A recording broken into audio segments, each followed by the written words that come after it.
بسم اللہ الرحمن الرحیم۔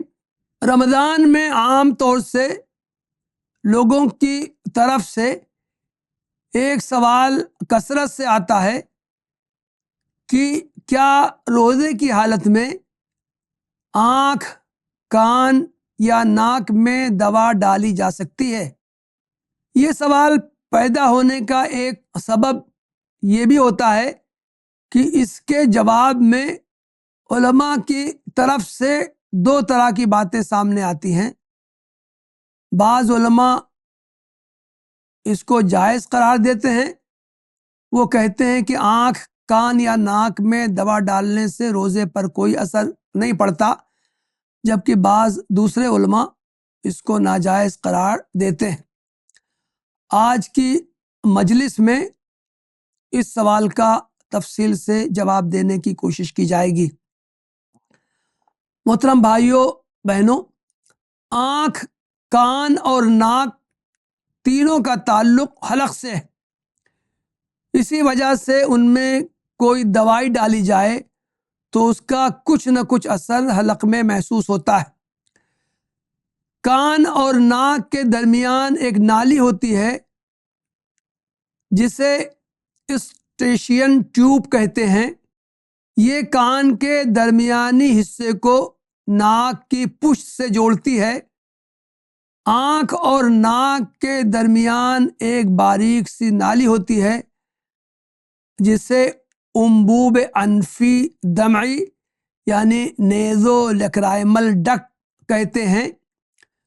اگر آنکھوں میں آنسو کی زیادتی ہو تو زائد آنسو اسی نالی کے ذریعے ناک میں پہنچ جاتے ہیں۔ ناک کے پیچھے ایک خلا ہوتا ہے جسے نیزل کیویٹی کہتے ہیں۔ یہ گلے کی پشت سے جڑا رہتا ہے۔ آنکھ یا کان میں دوا ڈالی جائے تو وہ اسی ٹیوب یا ڈکٹ کے ذریعے ناک میں اور وہاں سے حلق میں پہنچ جاتی ہے۔ اسی طرح ناک میں دوا ڈالنے سے اس کا اثر حلق میں ظاہر ہوتا ہے۔ روزے کی حالت میں آنکھ میں دوا ڈالنے کے سلسلے میں فقہا کا اختلاف۔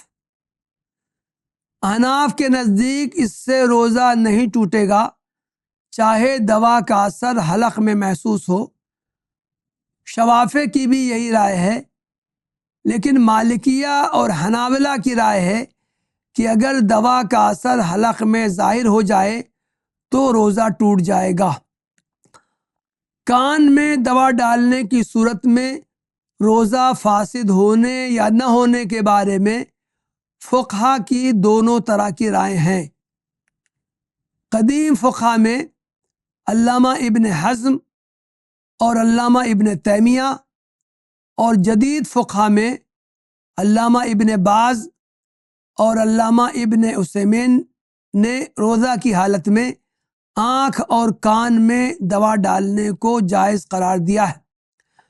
جہاں تک حالت روزہ میں ناک میں دوا ڈالنے کا معاملہ ہے، بیشتر فقہا کے نزدیک یہ ناجائز ہے۔ اس کی وہ یہ دلیل پیش کرتے ہیں کہ اللہ کے رسول صلی اللہ علیہ وسلم نے فرمایا ہے وَبَالِغْ فِي الْإِسْتِنشَاقِ إِلَّا أَن تَكُونَ صَائِمًا۔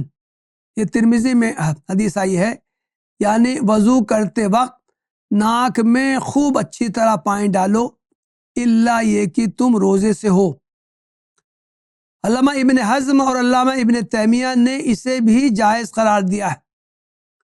وہ کہتے ہیں کہ ناک میں دوا ڈالنے سے اس کی بہت قلیل مقدار حلق میں پہنچتی ہے، اس سے تغذیہ بھی نہیں ہوتا، اس لیے اس کی گنجائش ہے۔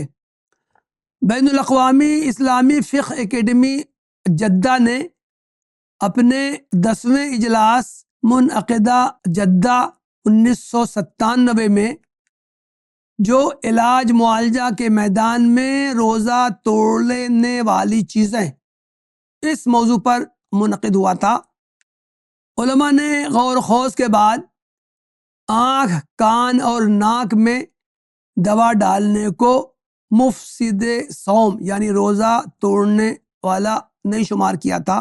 اس موقع پر جو قرارداد منظور کی گئی تھی اس کے الفاظ یہ ہیں: آنکھ میں ٹپکائی جانے والی دوا، کان میں ٹپکائی جانے والی دوا، کان دھونے والی دوا، ناک میں ٹپکائی جانے والی دوا، ناک میں پچکاری سے دی جانے والی دوا، ان دواؤں سے روزہ نہیں ٹوٹے گا اگر جو کچھ حلق میں پہنچے اسے نگلنے سے اجتناب کیا جائے۔